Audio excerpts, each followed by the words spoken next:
দেশে প্রথমবার বিদেশি জাতের আনারস চাষে সাফল্য, কৃষিতে নতুন সম্ভাবনা।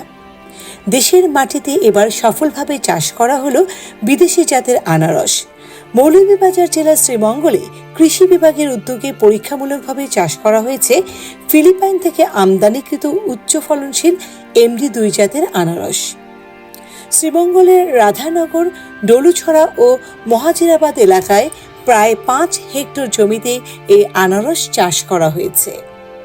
শুরু থেকে আবহাওয়া ও মাটির গুণগত মান এই জাতের সঙ্গে ভালোভাবেই মানিয়ে নিয়েছে। ফলনও হয়েছে আশানুরূপ, যা কৃষি বিশেষজ্ঞদের মধ্যে ব্যাপক আশার সঞ্চার করেছে। মৌলভীবাজার কৃষি সম্প্রসারণ অধিদপ্তরের অতিরিক্ত উপপরিচালক নিরুফার ইয়াসমিন বলেন, MD2 জাতের অন্যতম বৈশিষ্ট্য হলো এটি সহজে পচে না, অনেকদিন সংরক্ষণ করা যায় এবং আন্তর্জাতিক মানের হওয়ায় রপ্তানির জন্য খুবই উপযুক্ত। এই জাতের চাষ সফল হলে এটি দেশের ফল উৎপাদন ও রপ্তানি খাতে এক নতুন দিগন্ত উন্মোচন করতে পারে।